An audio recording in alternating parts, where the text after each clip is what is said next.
네, 성도님들 감사합니다. 오늘 주일 예배에 여러분과 함께 예배드릴 수 있도록 허락하신 하나님과 또 교회에 감사를 드립니다. 오늘 본문의 말씀을 가지고 하나님의 네 가지 사역이라는 제목으로 같이 말씀을 나누도록 그렇게 하겠습니다.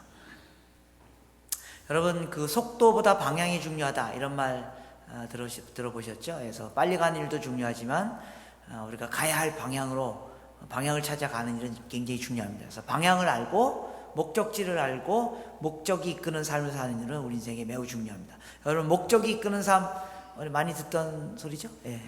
목적이 이끄는 삶이라는 책 굉장히 많이 팔렸습니다. 릭 워렌 목사님, 영어로뿐만 아니라 전 세계 대부분의 나라 언어로 번역되어져서 한국에서도 굉장히 많이 팔렸습니다.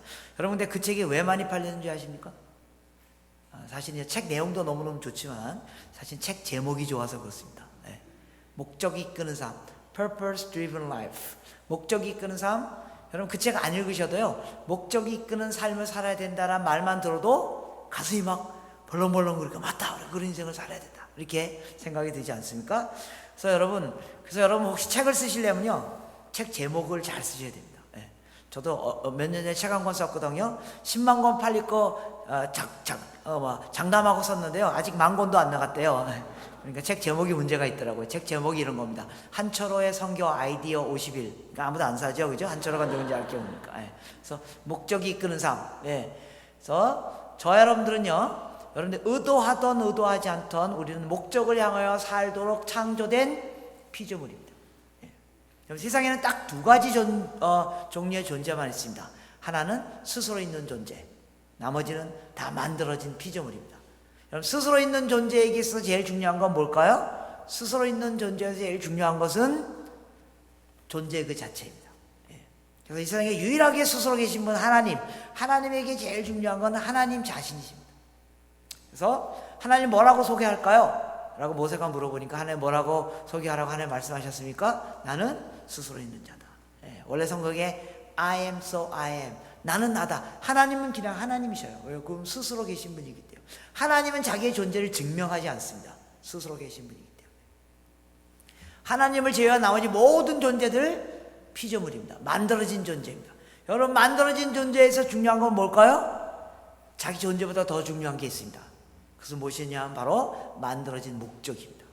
그래서 만들어졌다는 말 앞에는 무엇을 위하여 만들어졌다. 여러분, 이 컵은 무엇을 위하여 만들어졌습니까? 물을 먹고 담고 마시는데, 이 마이크는요, 소리를 증폭하기 위해서. 그래서 컵이 물을 먹고 담고 마시는 데 사용되지 않거나 이 마이크가 소리를 증폭하는 데 사용되지 않으면 부가가치는 아무것도 없는 겁니다. 사기 조각에 불과합니다. 철조각에 불과합니다. 그래서 만들어졌다는 말 앞에는 항상 무엇을 위하여 만들어졌다. 그래서 저와 여러분, 우리가 피조물입니다. 하나님 만들어진 존재입니다. 하나님에 의해서 만들어진 존재입니다. 그래서 하나님이 우리를 만드신 목적이 있다는 겁니다. 그래서 그 목적을 알고 그 목적을 따라 살 때만 우리는 가장 의미 있고 가치 있는 인생이 될 것입니다. 하나님이 이 세상을 향해서 크게 네 가지 사역을 했는데요, 그래서 첫 번째 사역이 뭡니까? 바로 세상을 창조하는 사역입니다. 오늘 본문에도 보면요, 하나님께서 야곱아 너를 창조하신 여호와께서 말씀하시느라, 이스라엘아 너를 지으신 이가 말씀하시느라. 하나님의 이 세상을 향해서 하신 첫 번째 말씀은요, 내가 너희를 창조했다.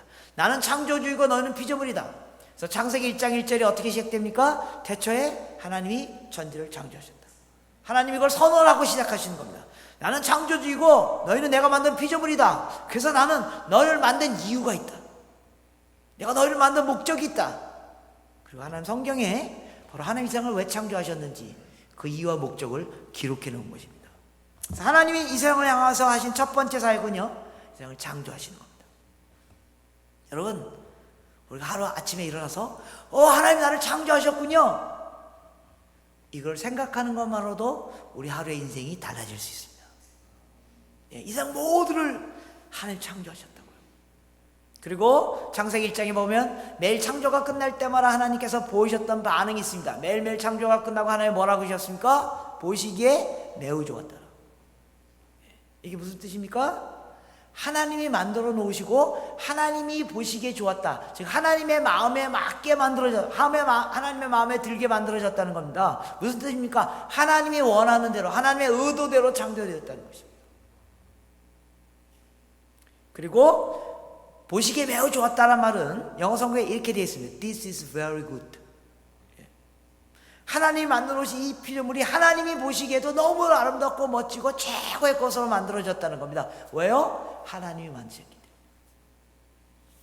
여러분, 이 세상이 얼마나 아름답고 멋지게 만들어졌는지 여러분 어떻게 아세요? 보면 모르세요? 보면 모르세요? 네. 제가 이 샌프란시스코 이쪽에 여러 번 왔는데요. 이쪽에 올 때마다 저 먼 바다, 저 파란 하늘, 이거 누가 만드셨다고요? 하나님. 여러분들이 그렇게 기다리던 단비가 이거 누가 만드시고 보내주시는 거라고요? 하나님. 예. 그래서 여러분, 이 단비가 온 것을 보고 누굴 느껴야 되냐면 하나님을 느껴야 됩니다. 여러분, 뭐가 영성입니까? 영성을 여러 가지로 표현할 수 있죠. 영성 이렇게도 표현할 수 있습니다. 하나님을 느끼는 힘. 그럼 누가 영성이 뛰어난 사람입니까?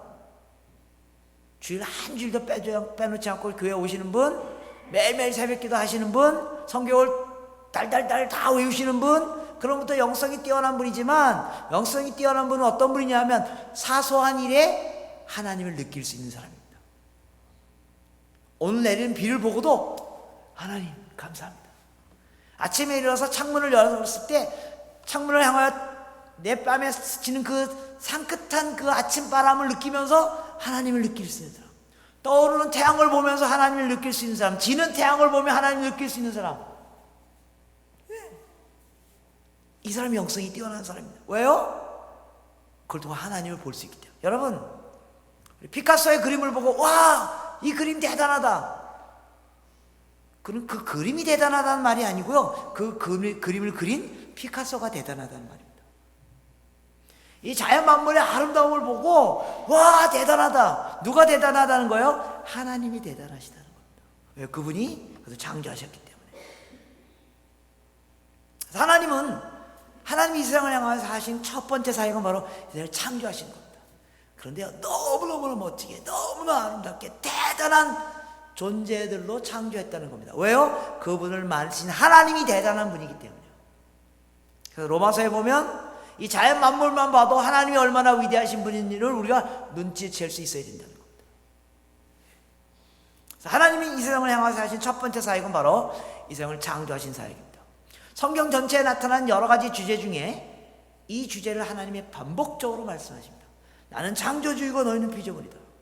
그 의도가 뭡니까? 내가 너희를 그냥 심심풀이 땅콩으로 한번 만든 게 아니고 의도가 있다는 겁니다. 목적이 있다는 겁니다. 그래서 너희가 그 목적대로 살아야 된다는 겁니다. 성경 곳곳에서 하나님은 처음 나타날 때 늘 이 말씀을 하십니다. 나는 창조주이고 너는 피조물이다. 오늘 본문에도 하나님께서 이스라엘 백성에게 나는 창조주이고 너는 피조물이다.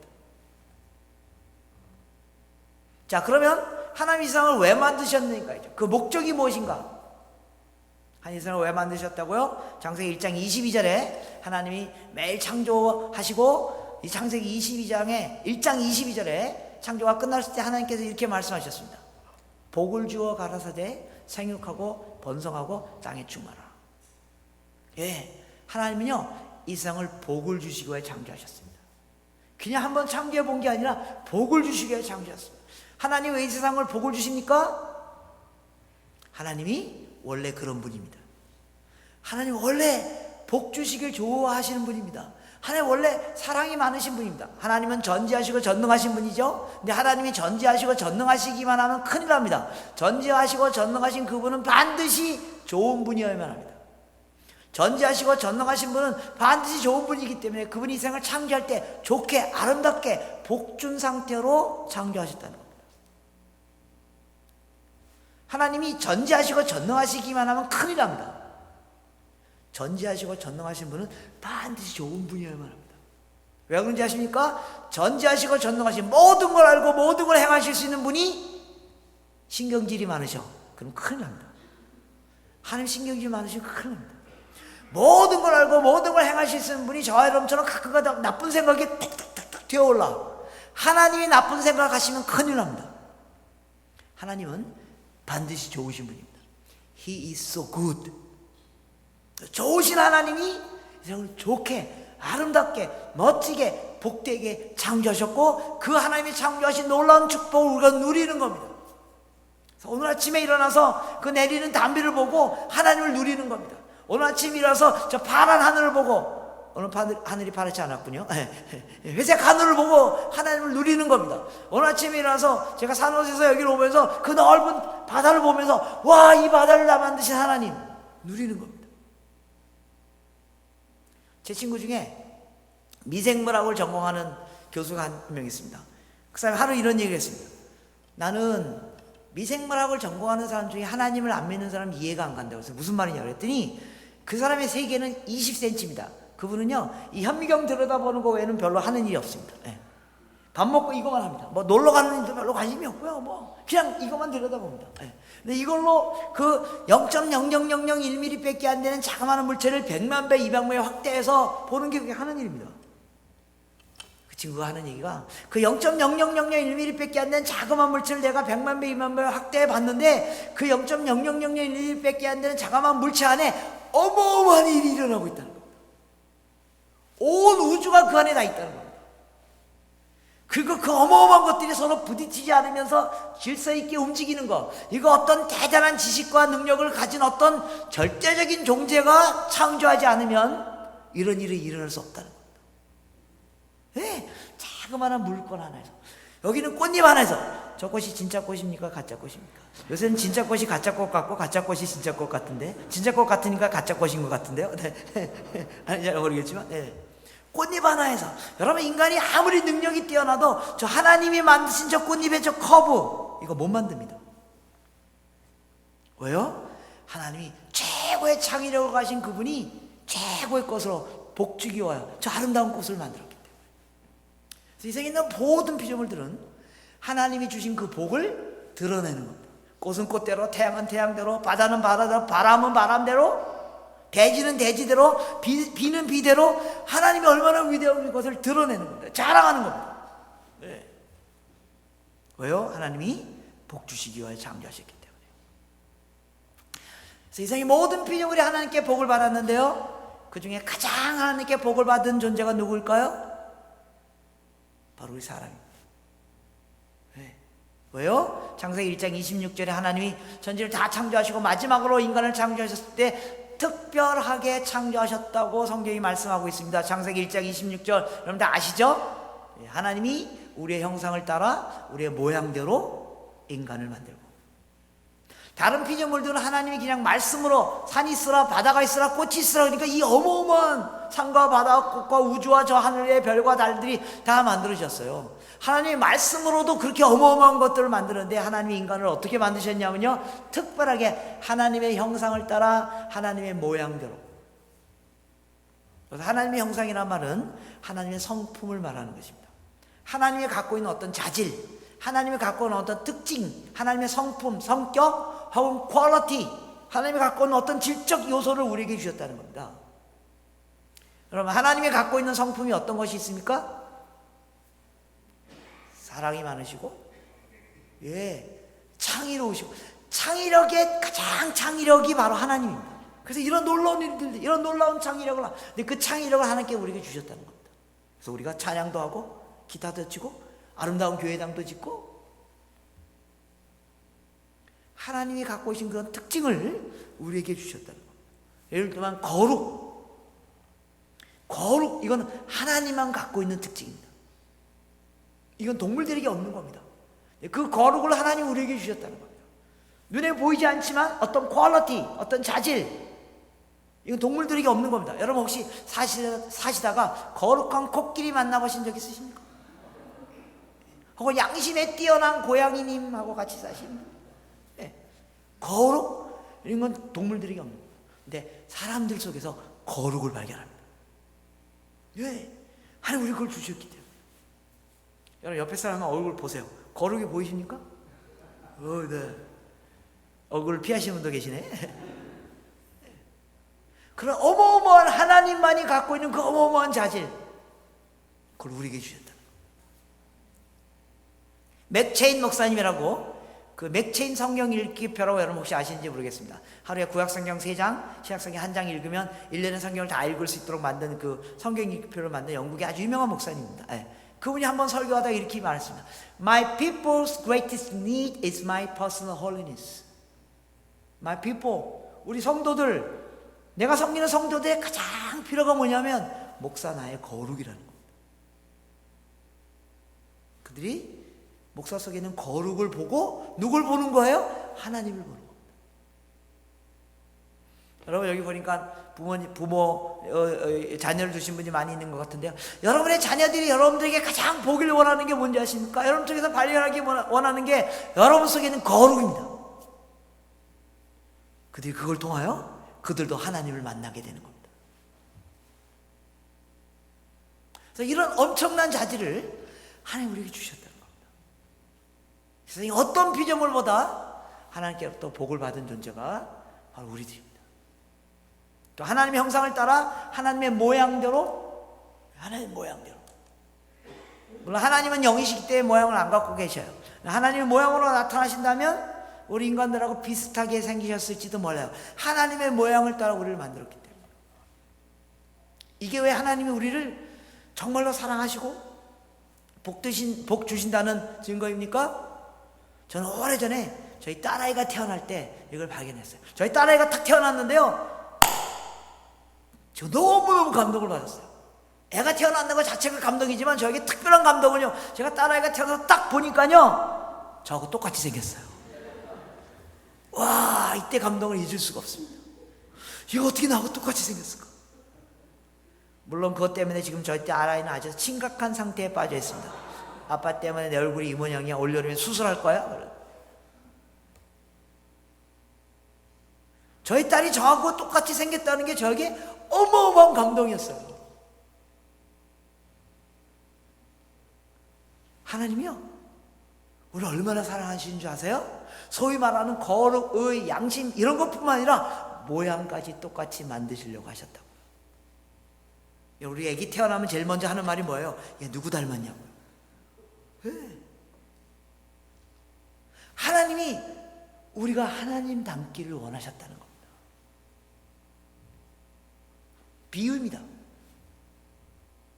우리 영적인 비유가 뭐예요? 성경에서 계속해서 주님께서 우리에게 말씀하시는 게 뭐예요? 나를 닮아라, 나를 본받아라.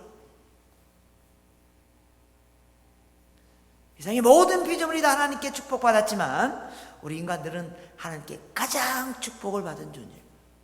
여러분, 이 세상을 향하여서 하신 하나님의 첫 번째 사역, 창조하신 사역입니다. 이 세상을 향해서 하신 하나님 두 번째 위대한 사역은 바로 그 창조한 피조물을 사랑하시는 겁니다. 오늘 본문 보십시오. 2절, 3절, 4절에 보면 내가 물 가운데 지날 때 내가 너와 함께 할 것이며 강을 건널 때 물이 너를 침몰하지 못할 것이며 내가 불 가운데 지날 때도 타지지 아니하시오 불꽃이 너를 사르지 못하리라. 4절에 보십시오. 내가 내 눈에 보배롭고 존귀하며 너는 내가 너를 사랑하였은즉. 성경에서 얘기하는 가장 중요한 두 번째 메시지는요, 하나님이 우리를 사랑하신다는 겁니다. 여러분, 하나님 우리를 얼마나 사랑하시는지 아시죠? 예, 우리를 구원하시기 위하여 자기 외아들 예수 그리스도를 십자가에 못 박혀 죽게 하기까지. 여러분, 예수님이 우리를 위하여 죽었다는 말의 실제적인 의미가 뭐예요? 하나님이 죽으셨다는 말입니다. 하나님은 죽으시면 안 되시는 분입니다. 하나님은 스스로 계신 분이기 때문에 단 1초라도 자기의 존재를 부정하면 안 되시는 분입니다. 근데 그런 하나님이 우리 같은 피조물 무슨 뜻입니다. 만들어도 되고 안 만들어도 되고, 하나님 우리 안 만드셔도 하나님은 하나님이십니다. 그 하나님이 우리를 만들어 놓고 우리를 위하여 자기 존재를 부정하셨다는 겁니다. 이건 불가능한 일입니다. 해서는 안 되는 일입니다. 하나님이 그 일을 감행하셨습니다. 우리를 사랑하시기 때문에요. 이게 성경의 메시지입니다. 여러분, 아침에 일어나서 이 두 가지 사실만 기억해도 우리 인생이 달라질 수 있습니다. 하나님이 저를 창조하셨군요. 그런데 그 하나님이 저를 본인을 희생하면서까지 사랑하시는군요. 이 두 가지를 생각하는 것만으로도 우리 인생이 달라질 수 있습니다. 여러분, 여기 타지에 와서 여러분 사시면서 뭐 온갖 여러 가지 어려운 일들 많이 생기지 않습니까? 오늘 여러분들 표정도 보니까 힘든 일이 많이 있으신 것 같으시네요. 굉장히 힘드신 표정들이 있습니다. 내가 내 목숨을 이 시점에서 좀 더 이상 끊어야 되겠다 하고 생각할 정도로 슬플 수도 있습니다. 그러나 그럴 때 하나님이 나를 창조하셨고 그분이 나를 사랑하시고 나를 위하여 본인 스스로를 희생하실 정도로 귀중히 여기는 하나님의 피조물이라는 사실을 깨닫는 것만, 그걸 다시 한번 기억하는 것만으로도 우리가 다시 한번 힘을 낼 수 있습니다. 예. 이게 성경의 메시지입니다. 세 번째, 그럼 하나님은 우리를 창조하시고 우리를 사랑하시고 그걸 통해서 하나님이 뭘 하시겠다는 겁니까? 하나님을 창조하시고 하나님이 우리를 사랑하시는 그 하나님의 최종적인 목적이 뭐냐 하면 7절에 이렇게 말하고 있습니다. 왜 내가 너희를 창조한 줄 아느냐? 7절에 내 이름으로 불려질 모든 자 곧 내가 내 영광을 위하여 창조한 자를 오게 하라. 하나님 이 세상을 왜 창조하시냐면요, 하나님 이 세상을 왜 그렇게 사랑하시냐면 하나님의 영광을 위하여 그렇게 하시겠다는 겁니다. 이게 성경에 선포된 세 번째 중요한 메시지입니다. 하나님 이 세상을 창조한 것도, 하나님 이 세상을 사랑한 것도 하나님의 영광을 위하여 내가 너희를 창조했다. 이 말이 무슨 말입니까? 우리는 교회에서 하나님의 영광이란 말을 늘 듣지 않습니까? 오늘 찬양할 때도 하나님께 영광을 누리십시다. 하나님 영광입니다. 하나님 영광. 예배드릴 때마다 한 100번도 더 사용합니다. 그리고 성경에도 보면 너희가 무엇을 하든지 먹든지 마시든지 하나님의 영광을 위해서 살아야 된다. 하나님의 영광을 위해서 이래. 또 우리가 늘 하나님께 영광을 누립시다. 하나님의 영광입니다. 하나님께 영광을 위해서 제가 일을 했습니다. 이런 얘기를 늘 사용합니다. 근데 그 말이 의미하는 바가 무엇입니까? 자세히 살펴볼 필요가 있습니다. 영광이란 말은요, 원래 성경에 무겁다 이런 뜻입니다. 무겁다. 히브리어예요. 무겁다. 무겁다란 말은 몸무게가 많이 나간다 이런 뜻이 아니라 가치가 대단하다 이런 뜻입니다. 가치가 대단하다. 그래서 영광이란 말은 어떤 존재가 갖고 있는 그 자질이 가치가 대단하다 이런 뜻입니다. 그래서 하나님이 영광이란 말은 하나님이 갖고 계신 그 자질, 하나님의 속성, 그게 대단하다는 뜻입니다. 성경 가운데 하나님과 영광을 연결할 때 네 가지 표현이 나옵니다. 아마 여러분들이 이런 표현들을 늘 들었을 것입니다. 첫 번째, 하나님이 영광이시다. 하나님은 영광스러운 분이시다. 하나님은 영광을 갖고 계시다. 하나님이 영광이다. 이런 표현들을 계속 들으시죠? 성경에 그런 말이 계속 나오지 않습니까? 그게 무슨 말이에요? 하나님이 갖고 있는 자질이 최고다 이런 뜻입니다. 그래서 어떤 존재가 갖고 있는 그 자질 중에 최고를 바로 그 존재의 영광이라고 말합니다. 여러분에게도 영광이 있습니다.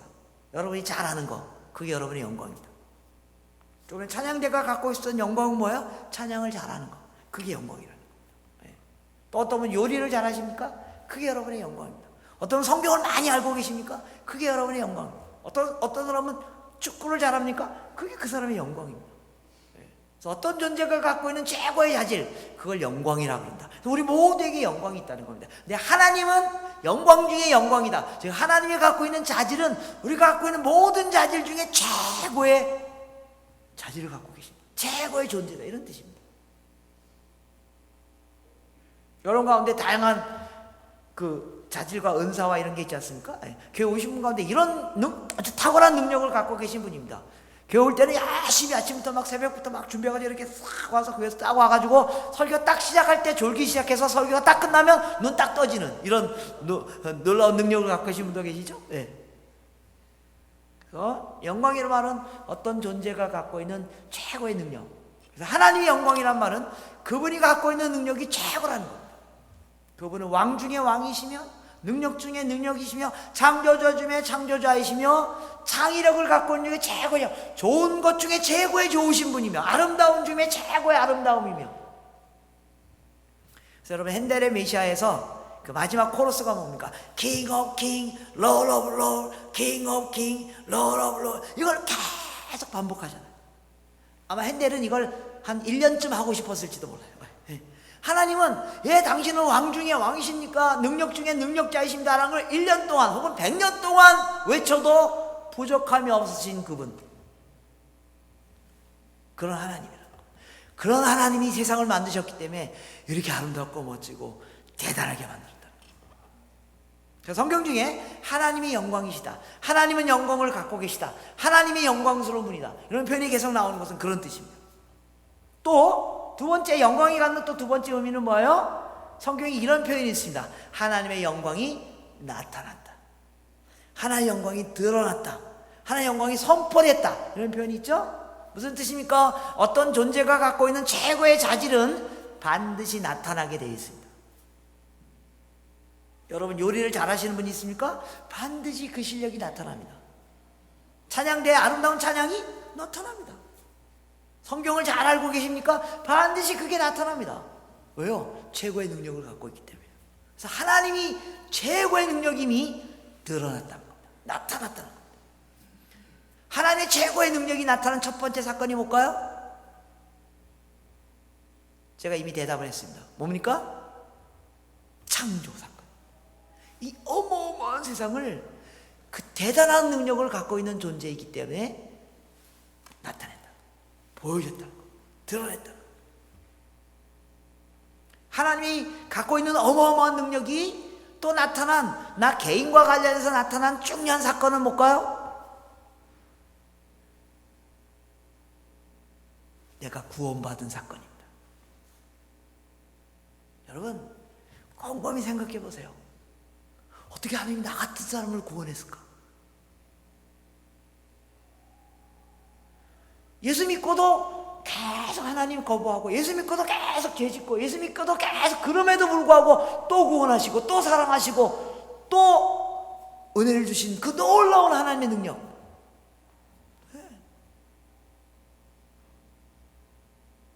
저는 제가 목사고 선교사지만 어떻게 하나님 나 같은 존재를 구원하셨을까?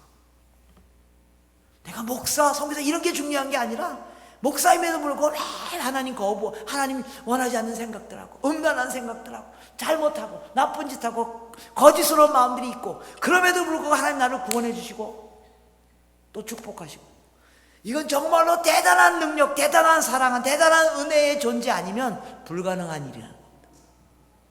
하나님이 그 일을 내게 감행하셨다. 여러분 인생의 가장 큰 기적이 뭔지 아세요? 내가 구원받은 겁니다. 그리고 그런 일을 행할 수 있는 그 하나님의 능력, 하나님의 능력이 나타났다는 겁니다. 드러났다는 겁니다. 그것뿐만 아니라 이 세상의 역사를 통하여, 이 세상에 하나님의 섭리하시는 많은 사건, 또 우리 교회를 통하여, 여러분 교회가 유지되는 게 하나님의 능력인 거 아시죠? 아무리 생각해도. 저희도 제가 섬기는 교회, 제가 이제 협동 목사를 한국에서 섬기는데요, 그 교회가 진행되는 게 암만 생각해도 이해가 안 가요. 그렇게 막 뭐 서로 싸우기도 하고, 또 뭐 교회에서 픽픽거리기도 하고, 또 어디 가기도 하고 오기도 하고. 그런데 하나님이 그 교회가 운영이 된다고요. 하나님의 능력입니다. 하나님의 능력이 드러난다. 마치 축구 선수가 축구 잘하는 능력을 갖고 있는데 그게 축구를 하면서 드러나는 것처럼. 그래서 온 세상은 하나님의 능력이 드러난 거라. 성경은 뭐예요? 하나님의 위대하심이 드러나는 것에 관한 기록이에요. 창세기 1장 1절부터. 여러분, 출애굽기 핵심 내용이 뭐예요? 이스라엘 백성을 하나님이 구원하신가? 그 정도가 아닙니다. 출애굽기 실제 내용은요, 하나님이 얼마나 위대한 분인가를 온 만방에 보이는 사건입니다. 그리고 하나님이 위대하심이 가장 드러난 사건이 뭐예요? 예수님의 십자가 사건입니다. 예수님 십자가의 사건으로 온 인류를 구원하는, 사탄의 나를 쳐부시고 온 인류를 구원하는 사건이 드러났다는 겁니다. 성경에 하나님의 능력이 드러났다, 하나님의 능력이 나타났다, 하나님의 능력이 선포했다, 이런 말들이 계속 나옵니다.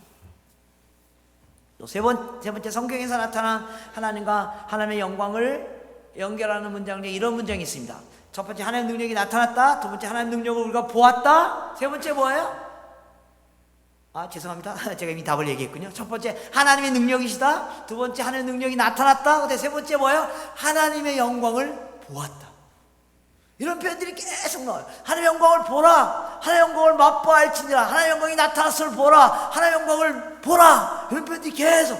오늘 시작할 때도 그렇죠. 하나님의 주권을 보라. 하나님의 영광을 보라. 성경 이것의 기록이에요. 하나님의 나타나시 우리가 보는 거예요. 누리는 거예요. 맛보는 거예요. 경험하는 거예요. 여러분, 하나님의 능력을 오늘 여러분 보고 계십니까? 누리고 계십니까? 이 공기, 이 아름다운 건물, 하나님의 능력이 나타나는 걸 보는 거예요. 문만 열면 나가는 그 어마어마한 세상, 하나님의 능력을 보는 거예요. 여러분, 오늘 아침에 여러분들이 교회 오기 싫었는데도 오셨던 분 있으시죠? 오신 분 계시죠? 하나님의 능력입니다. 교회 가기 싫었는데 오늘 빠질까 그러다 근데 나도 모르게 그냥 어떻게 옷 입고 이렇게 오는 거예요. 하나님의 능력입니다. 저 사람 지난주 한 행동을 봐서 안 올 것 같은데 이번 주에 또 오신 분 계시잖아요. 그죠? 하나님의 능력입니다.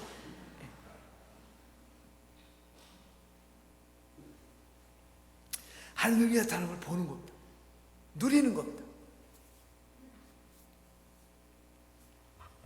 그래서 성경에 하나님의 능력이시다. 하나님의 능력이 나타났다. 하나님의 능력을 보았다, 누렸다. 하나님의 영광을 봤다, 누렸다. 그 다음에 마지막으로 또 성경에 나타나 있는 하나님과의 영광을 표현하는 단어는 그럼 뭘까요? 퀴즈입니다. 뭘까요? 잘 멀리 생각해 보시죠. 하나님의 능력이시다. 하나님의 영광이시다. 하나님의 영광이 나타났다. 우리가 하나님의 영광의 그 위대함을 보았다. 그 다음에 마지막으로 성경에 표현이 있는 것은 무슨 표현일까요? 하나님께 영광을 돌린다. 오늘 표현에 내가 나의 영광을 위하여 너희를 창조했다는 말은 이런 뜻입니다. 하나님 얼마나 위대하신 분이고 그분의 위대함이 나타났고 우리가 그분의 위대함을 누렸고 이제 그분께 영광을 돌린다. 하나님 당신은 최고의 분입니다. 하나님 당신은 대단한 분입니다. 하나님 찬양과 영광과 경배를 받아 주시옵소서. 우리가 지금 예배 시작하면서 전부 그거 했잖아요. 그렇죠? 찬양도 그거였고 기도도 그거였고 찬송도 그거였고요. 하나님 영광을 받아 주시옵소서. 그걸 위해 하나님 우리를 창조하셨다고요. 우리가 위대한 걸 봤기 때문에, 위대한 걸 누렸기 때문에요. 여러분, 2002년 월드컵 사건 기억나십니까? 이건 우리 민족에 있어서 사건입니다. 사건, 그죠? 상상도 하지 않았던 일이 일어났다는 겁니다. 여러분, 어디서 그걸 지켜보셨는지 잘 모르겠는데요. 저는 준중결승, 우리 8강 할 때 한국하고 이탈리아하고 할 때입니다. 우리가 16강도 못 갈 거라고 생각했는데 16강 간 것만 해도 이거 막 천지가 개벽할 만한 일인데 8강에서 이탈리아하고 싸울 때 여러분 기억나세요? 2대인가 1대1인가 막 거기 동점이었는데 막 이렇게 했는데 그 연장전 중에서도 연장전도 안 돼가 또 연장전 하는데 그 마지막에 골든골 누구든지 골 넣으면 끝나는 거야. 근데 이영표 선수가 딱 뛰었는데 안정환 선수가 딱 해서 샥 골이 들어갔을 때 기억나시죠? 저 그때 아파트에서 봤거든요.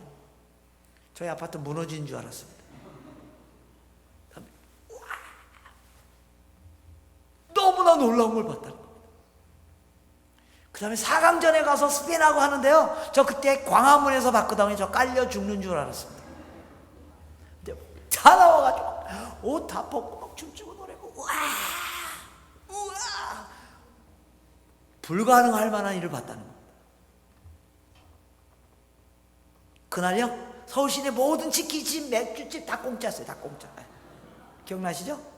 여기는 어땠는지 잘 모르겠지만.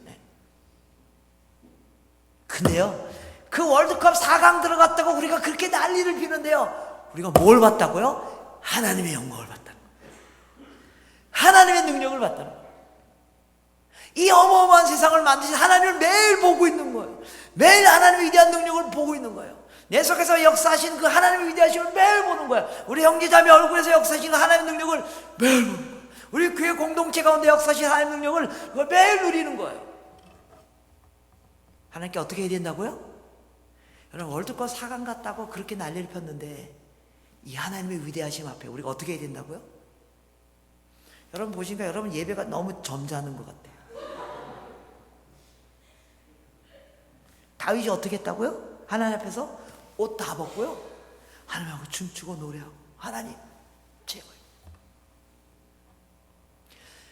하나님께 영광과 경배를 드리는 거. 그게 뭐예요? 그게 바로 예배예요. 그리고 그것을 매일 해야 되고 24시간이 예배이지만 특별히 그 일을 집중적으로 하는 게 교회당에 모여서 하는 게 예배 드리는 거예요. 그래서 이 시간은 너무너무나 기쁜 시간이에요. 너무너무나 즐거운 시간이에요. 왜요? 하나님의 그 위대하심을 지난 한 주간 동안 하나님께서 내게 보여주신 그 위대하심을 누리고 축복하고 즐거워하고 기뻐하고, 그걸 우리가 집단적으로 집중적으로 하나님께 예배드리고 찬양하는 그 시간이에요. 그래서 여러분 제발 슬픈 표정을 짓지 마세요. 저 너무 힘들어요. 여러분 슬픈 표정 지으면. 네. 여러분 교회 와서 싸우지 마세요. 여러분이 싸운다는 말이 아닙니다. 이 놀라운 하나님의 영광과 능력을 드러내고 찬양하고 기뻐하고 즐거워하기도 지금 시간이 급해 죽겠는데, 핸델은 그래서 Lord of Lord, King of King 그거 2년 동안 하고 싶었는데 악보가 할 수 없이 제한돼 있어 그냥 한 20번 하나요? 10번 하고 끝내잖아요.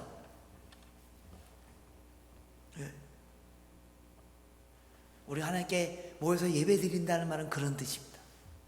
그래서 하나님께 영광을 돌린다는 말은 하나님을 좋아한다는 뜻입니다.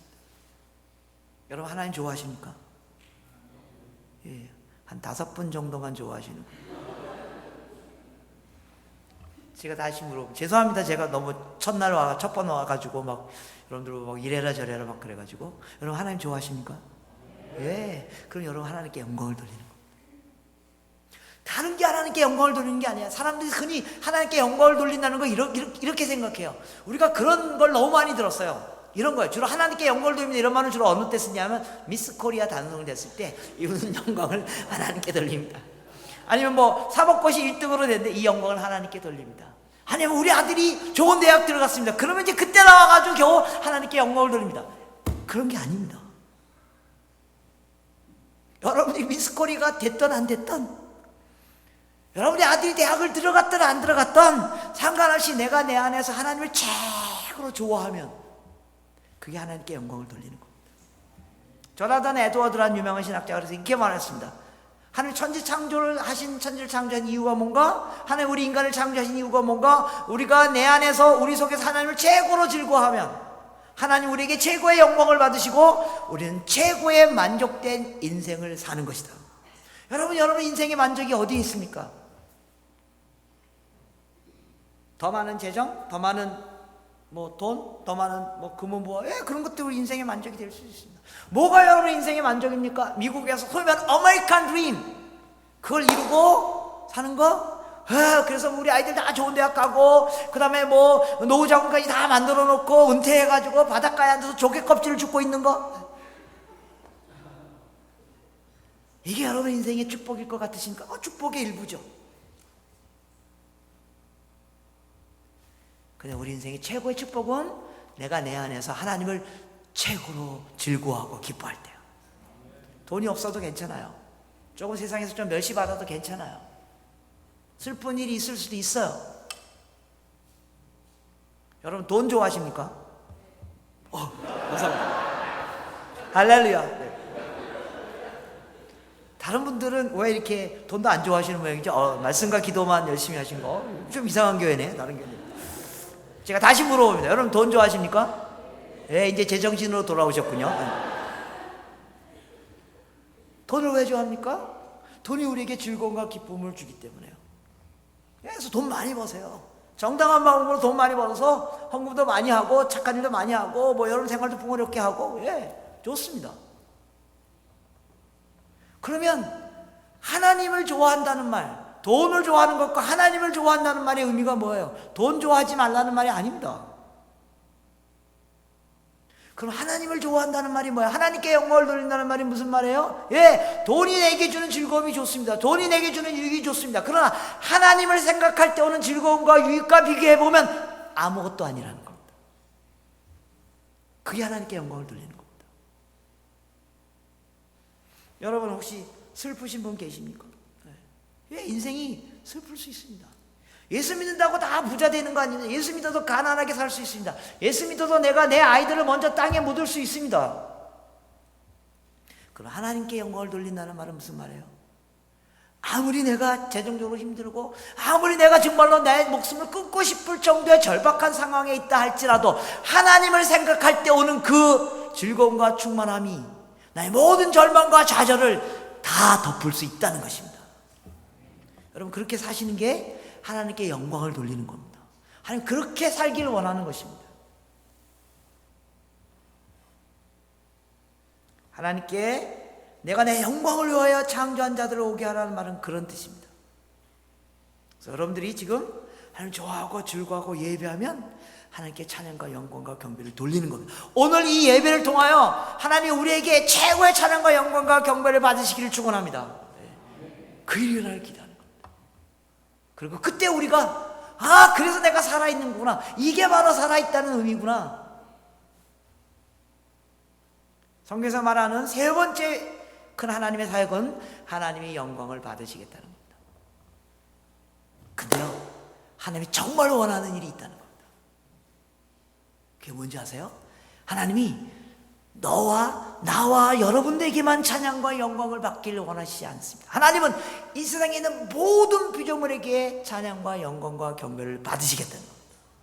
오늘 성경 보십시오. 5절, 6절, 7절에 두려워하지 말라. 내가 너와 함께하며 내 자손을 동쪽으로부터 오게 하며 서쪽으로부터 너를 모을 것이며 내가 북쪽에 이르기를 내놓으라. 남쪽에 이르기를 가둬두지 말라. 내 아들들을 먼 곳에 이끌며 내 딸들을 땅끝에서 오게 하라. 내 이름으로 불려준 모든 자 곧 내가 내 영광을 위하여 창조한 자를 오게 하라. 그를 내가 지었고 그를 내가 만들었니라. 하나님은요, 저와 여러분에게만 찬양과 영광을 받기를 원하시지 않습니다. 하나님은 동서남북에 있는 모든 사람들이 하나님을 예배하고 찬양하고 경배하는 일이 일어나기를 원하신다는 것입니다. 이게 하나님의 최종적인 목적입니다. 우리 그리스도인들이 갖고 있는 아주 지독한 잘못된 DNA가 뭔지 아십니까? 하나님이 나를 구원했다고 생각해요. 아니요, 하나님 나를 구원한 게 아니라 하나님 온 세상을 구원하신 거예요.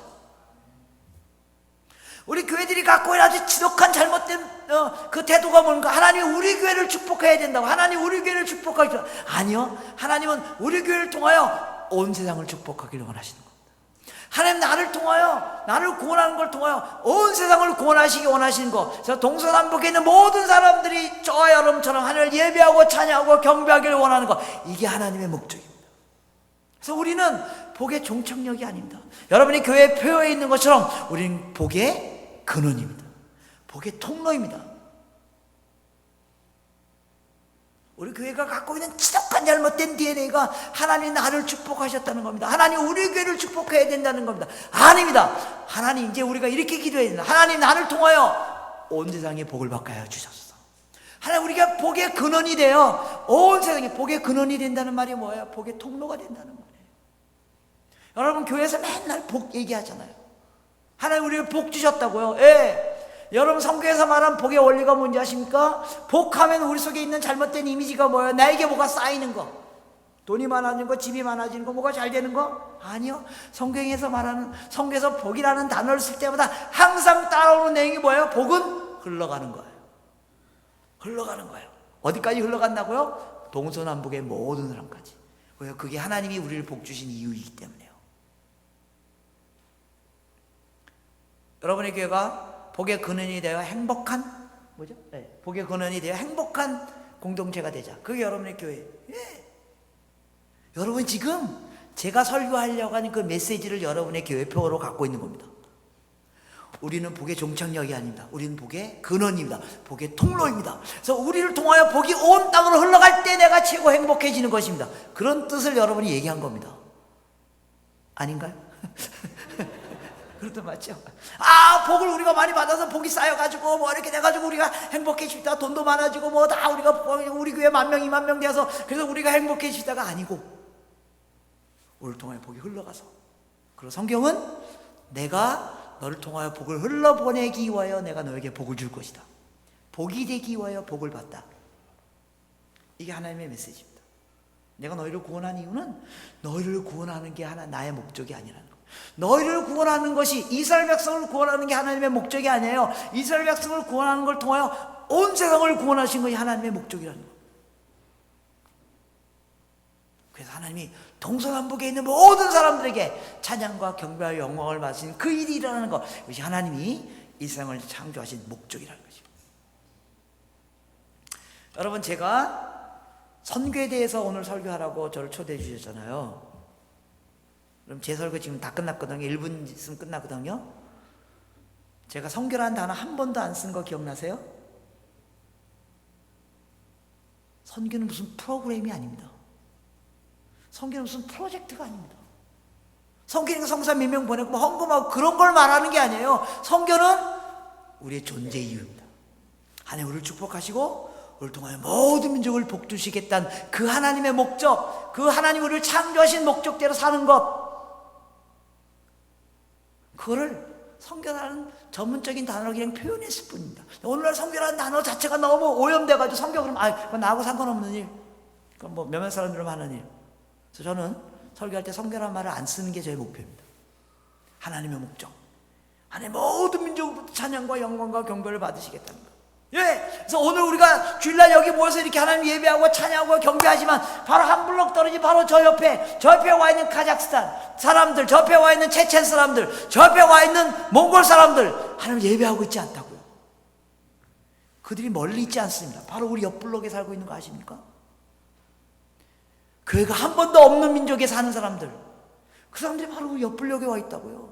우리 바로 옆블록에 있는데 그들은 평생 가도 한 번도 하나님을 예배하고 찬양할 수가 없다고요. 왜요? 그들에게 복음이 전파되지 않았기 때문입니다. 성경은 멀리 가는 게 아닙니다. 바로 여러분 옆 동네, 물론 당연히 멀리도 가야죠. 체첸도 가야 되고요, 몽골도 가야 되고요, 우즈베키스탄, 카자흐스탄 가야 되는데요, 그들이 지금 여기 와 있다고, 우리 옆에 와 있다고, 여러분 동네에 살고 있다고요. 근데 그들은 하나님이라는 얘기를 한 번도 못 들어봤다는 겁니다. 여러분이 그들에게 복음을 전하지 않았기 때문에. 여러분 아무리 한국 사람이 120% 다 예수 믿어도 예수님은 재림하지 않으십니다. 예수님 언제 다시 오시겠다 그랬습니까? 이 전국 복음이 모든 족속 가운데 증언되기와 전파되리니 그제야 끝이 오리라. 주님이 언제 다시 오시냐면요, 이 복음이 모든 족속 가운데 전파되야지만 주님이 다시 오십니다. 여러분 주님이 다시 오시기를 원하십니까? 예, 제가 요 정도 대답 나올 줄 알았습니다.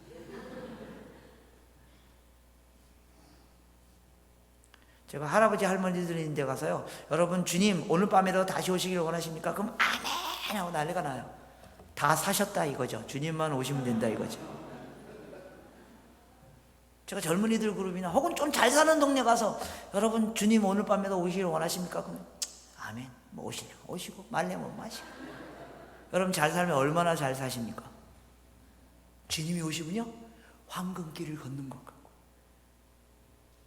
더 이상 눈물과 슬픔과 고통이 없고, 사자와 어린 양이 함께 불뜯고, 어린아이가 독사굴에 손 놓고 장난쳐도 물지 않는 그런 나라, 사람들이 칼과 창을 꺾어서 보석을 만들고 곡식을 가꾸고 함께 나누는 그 진정한 샬롬, 그날이 언제 오냐면 주님이 다시 오실 때 옵니다. 여러분의 아메리칸 드림보다 더 어마어마한 The Kingdom Dream, 하나님의 나라가 임하는 그 일이 언제 오냐면 주님이 오실 때 온다는 겁니다. 그 일은 복음이 모든 민족 가운데 전파될 때 주님이 오시겠다고 말씀하셨다는 겁니다. 바로 여러분 옆 동네에 있는 체첸 사람들, 여러분 옆 동네에 있는 가작 사람들, 저는 다 이 동네에 와 있습니다. 샌프란시스코, 전 세계 모든 종족이 다 여기 와 있는 거 아시죠?